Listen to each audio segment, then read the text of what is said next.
Excellency, I have the honor to present Her Excellency Marie Dumont, Ambassador of the United States of America to the Republic of Fiji.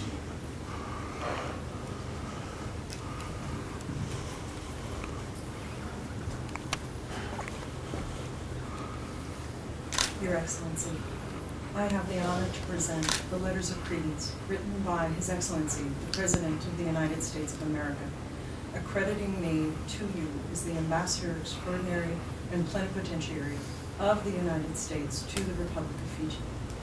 I also have the honor to present to Your Excellency the letter of recall from my predecessor.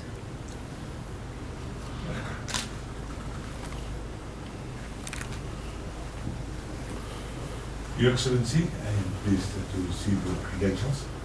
I welcome you most warmly to the Republic of Fiji, and I wish you a happy and successful mission.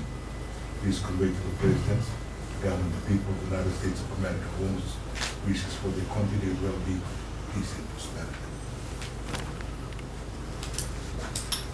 Bula Vinaka. Thank you. Such an honor to meet you, sir. Pleasure is mine. Thank you for accepting my